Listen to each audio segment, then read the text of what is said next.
Voilà. Ensuite, vous devez disposer votre fil à souder comme ceci et l'étain, ainsi que votre fer à souder. L'emplacement où se trouve l'étain, c'est-à-dire l'empreinte de l'étain sur le fer à souder, doit être connecté sur le fil à souder. Ensuite, poser l'étain sur l'emplacement et laisser chauffer un petit peu et enlever. Voilà, votre fil contient de l'étain.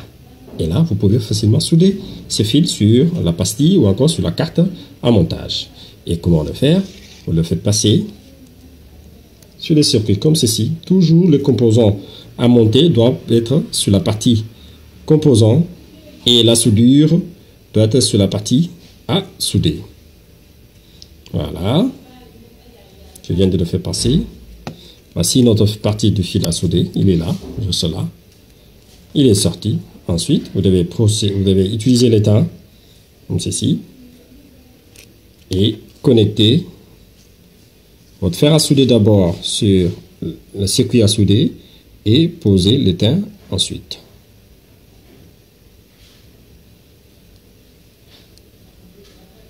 Voilà.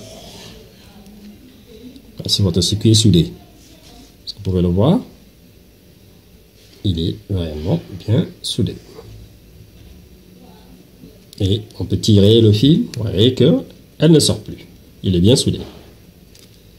Vous voyez? C'est comme ça que vous devez procéder aux soudures.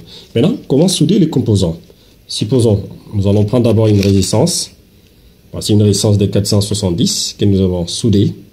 Alors, nous allons passer la résistance sur les trous de la pastille, là, comme ceci. De l'autre côté aussi. Voilà. Et voici les différents pins de votre résistance qui sont là. Alors, nous allons passer le fer à souder d'abord, avant tout, sur les circuits ou encore les pins à souder, où nous faisons ceci comme cela. On le chauffe d'abord, ensuite on passe l'étain après. Dès que nous mettons l'étain, vous voyez directement elle chauffe et elle est soudée. De l'autre côté aussi c'est pareil. Posons, mettons l'étain, chauffer et voilà qui sont soudés. Vous regardez, vous voyez bien sur le circuit comment notre résistance est soudée sur la carte.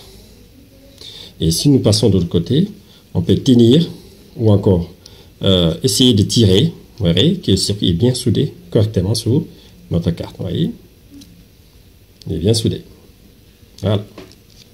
Donc c'est comme ceci que vous devez procéder à la soudure des différents composants sur la carte de montage à pastillon.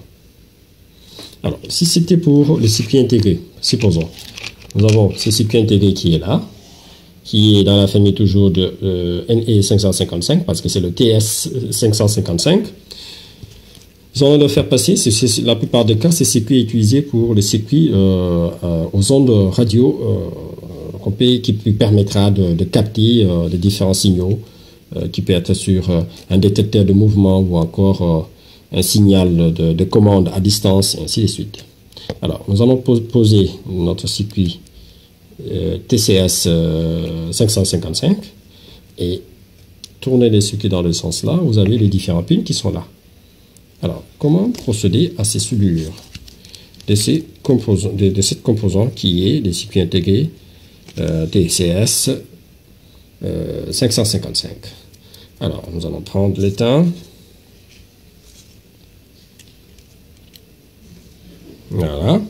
Ensuite, comme les circuits sont tellement petites, nous allons poser l'empreinte de l'étain sur le pan à souder, sur le bout de notre fer à souder, pour permettre que ces pins soient bien soudés.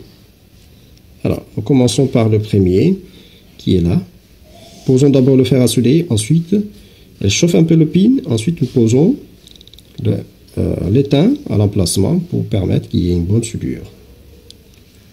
Voilà, il est soudé. Ensuite, nous allons passer à la deuxième.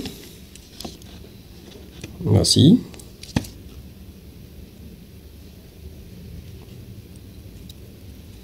Il faut qu'il chauffe un petit peu d'abord avant qu'il soude cela. Voilà. deuxième ainsi que la troisième maintenant.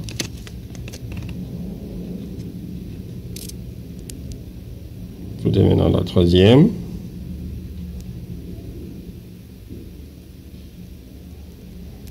Voilà. Après la troisième, nous avons soudé la quatrième. Chauffez d'abord la pile, ensuite posez le teint. Voilà. Là, nous avons soudé tous ces 4 pins de circuit TSE 555. Il nous reste les autres 4 pins. Donc, c'est juste pour vous montrer comment procéder au soudure de ces circuits. Voilà, si on essaie de tourner, voici notre circuit qui est là, qui est bien posé sur la carte. Merci.